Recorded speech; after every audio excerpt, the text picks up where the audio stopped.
Boa noite, bem-vindo ao Dor em Doses, o podcast de sua saúde da Rede Dor, seu canal ideal para assuntos relacionados à sua saúde e da sua família. Eu sou Flávio Cury, sou cardiologista, coordeno o grupo de cardio-oncologia do Hospital Coop Star e também coordeno o centro de estudo do Hospital Coop Star. Estou aqui com vocês com muito prazer. Acompanhe nossa programação sempre às 18 horas no Spotify e no YouTube. No episódio de hoje, temos conosco o oncologista Dr. José Bines para responder algumas perguntas recebidas pela rede social da Rede Dor Oficial.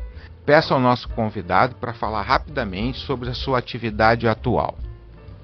Muito obrigado, boa noite a todos. Obrigado, Flávio, pelo convite, um prazer estar aqui com vocês. Eu sou médico oncologista, me dedico a câncer de mama, trabalho no Instituto Nacional de Câncer e na Clínica São Vicente da Rede Dor. E agora vamos passar para as perguntas que foram colhidas da rede. Homens podem ter câncer de mama? É uma excelente pergunta. Esse é um tema que vale a pena a gente chamar a atenção. Homem pode sim ter câncer de mama, mas numa frequência muito menor do que as mulheres. Então, para cada 100 mulheres com câncer de mama, a gente tem um homem com câncer de mama. E o aspecto que eu queria chamar a atenção é que, às vezes, esse diagnóstico é negligenciado. É raro o homem ter alguma lesão na mama, mas uma vez tendo, é importante procurar o seu médico e ter atenção a essa alteração e a investigação, se for o caso. Dr. Bines, uma pergunta. Levando em conta o passado da sua família, se seu pai teve câncer de mama e não a sua mãe, o risco de você ter um câncer de mama é maior do que no caso se fosse da sua mãe? Certo. Como câncer de mama em homem é infrequente, essa história é relevante de ter um pai com câncer de mama, e a gente sabe hoje, relacionado aos tumores hereditários, que todas as vezes que há um caso de câncer de homem na família, essa família e essa pessoa devem ser investigados para a possibilidade de câncer hereditário. Então, essa pesquisa deve ser feita uma vez tendo um caso de câncer de mama num homem na família. Obrigado. Nós sabemos que a maternidade e a amamentação tem sido mais tardia na atual população.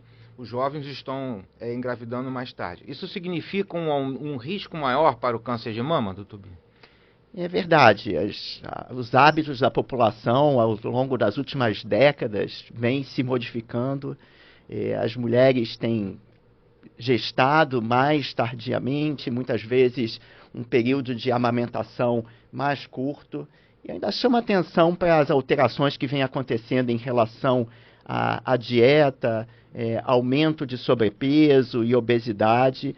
Esses são alguns fatores que podem estar associados com risco aumentado em relação a câncer de mama. Então, nunca é demais a gente ressaltar a importância da atenção com a nutrição, com a atividade física, que vamos dizer assim, um lugar comum da minha área, oncologia, e da tua área, Flávio, cardiologia, ou seja, são remédios, vamos dizer assim, que têm um custo muito baixo e, ao mesmo tempo, eles têm uma gama de ação que vai desde o câncer até as questões cardiovasculares.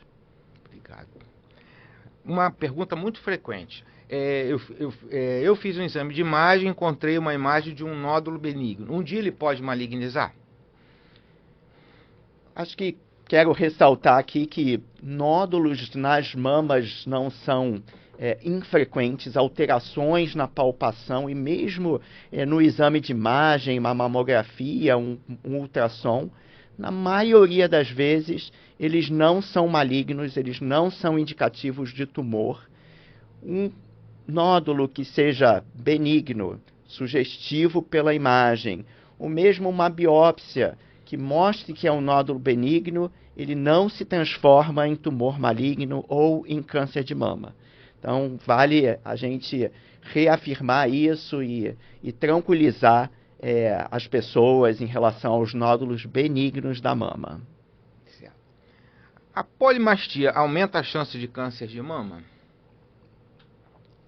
A polimastia é o aumento de número de glândulas mamárias. Muitas vezes isso acontece na região da axila e não tem uma associação clara com o aumento do risco de câncer de mama. Então, muitas vezes é uma alteração mais estética do que propriamente um risco à saúde daquela pessoa, e a pessoa com polimastia não precisa ter uma atenção diferente das outras mulheres em relação ao risco do câncer de mama. Doutor Bines, é comum no exame físico, tanto do médico quanto da própria paciente, não perceber um tumor de mama em fase inicial? Isso é comum? Essa é uma ótima pergunta também. O exame físico permanece sendo uma parte importante do exame como um todo e chama atenção aos clínicos, aos cardiologistas, ginecologistas e todas as demais especialidades da importância de se examinar a mama das pacientes e, eventualmente, esse diagnóstico pode não ser feito de um tumor na mama através do exame por um médico, um profissional de saúde, ou mesmo pelo autoexame da mulher. Daí as estratégias de fazer o rastreamento, o diagnóstico precoce, através de exames de imagem. E o exame de imagem padrão para câncer de mama é a mamografia.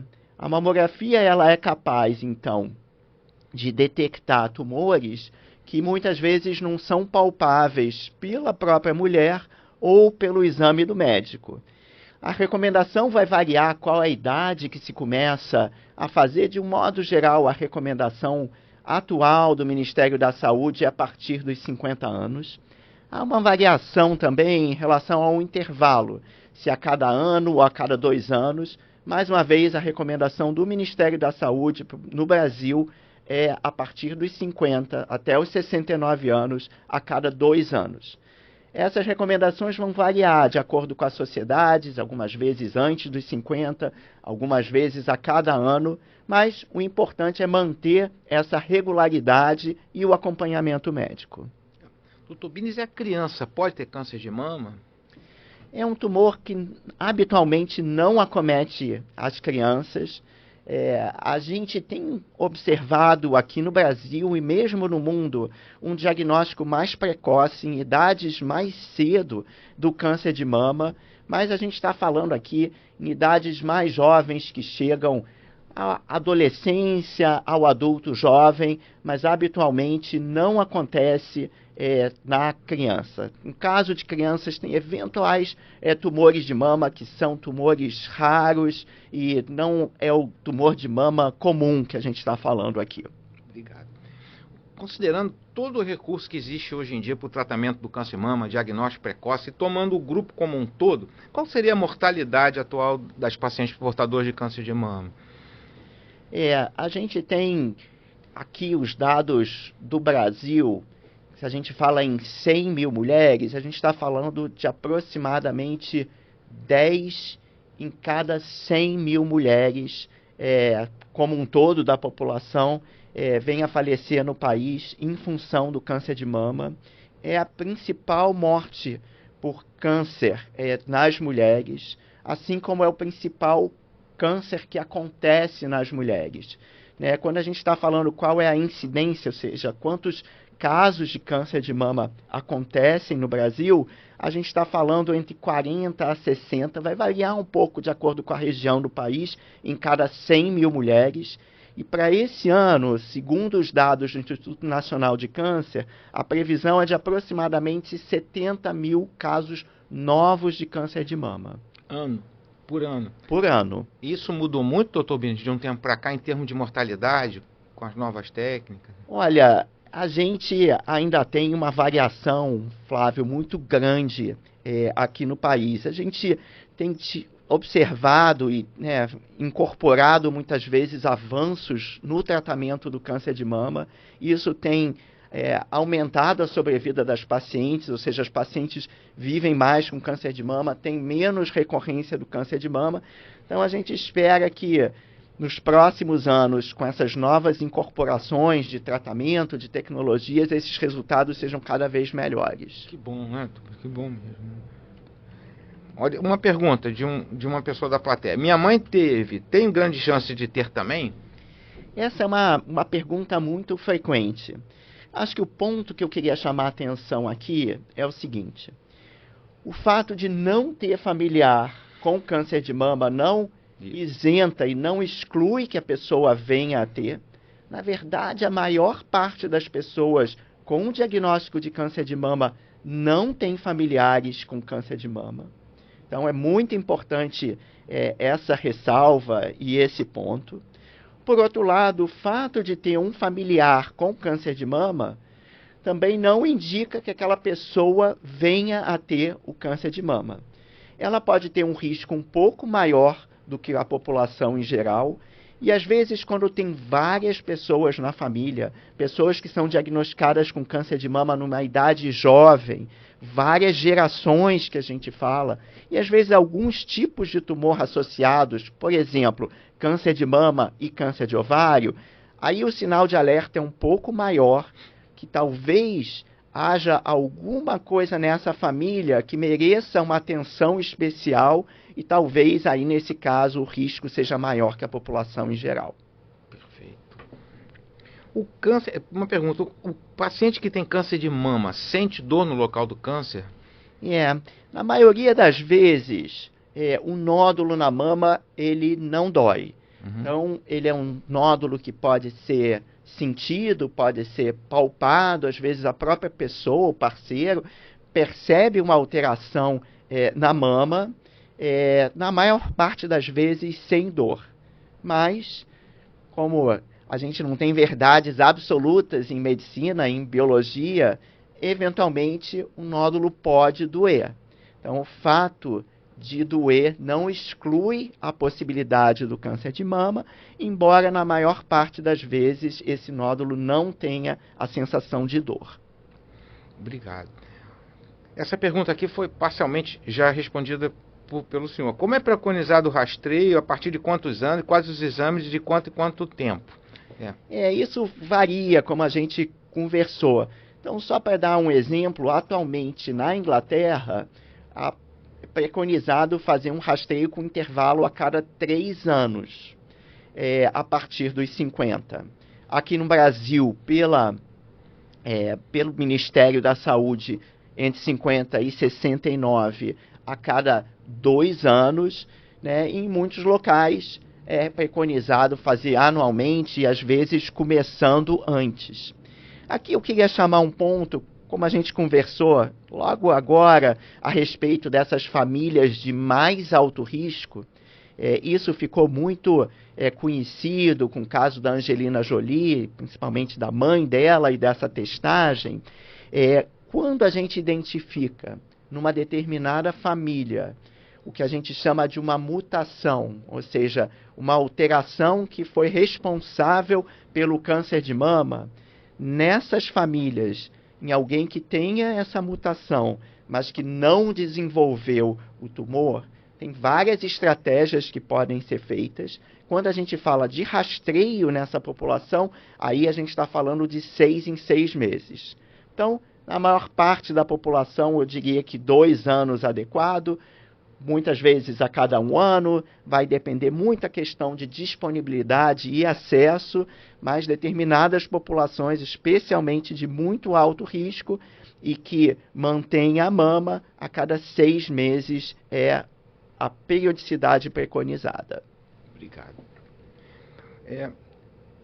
Já falei, mesmo fazendo tratamento para câncer triplo negativo, tem que ser feito cirurgia e radioterapia? Essa é uma pergunta muito específica, né? Eu acho que vale aqui a gente só uma informação um pouco maior para a gente chegar até ela. A gente entende hoje que câncer de mama não é uma doença só.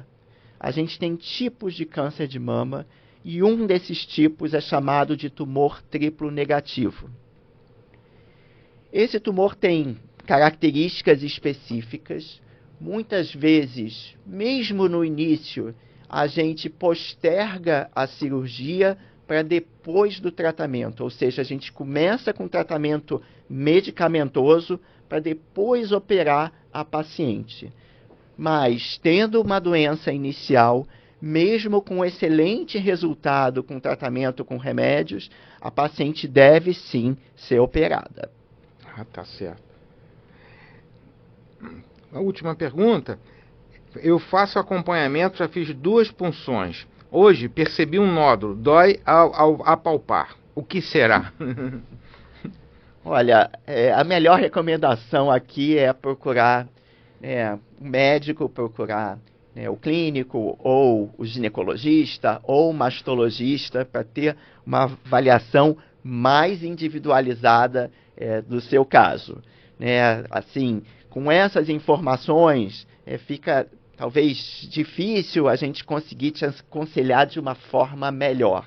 Eu acho que a melhor forma realmente é procurar o médico, olhar as imagens, fazer o seu exame físico, colher a sua história e aí, com isso junto, ser a melhor forma de poder te aconselhar. Esperamos ter colaborado nas dúvidas de nossos ouvintes ou acrescentado informações valiosas para prevenção, cuidado e tratamento do câncer de mama.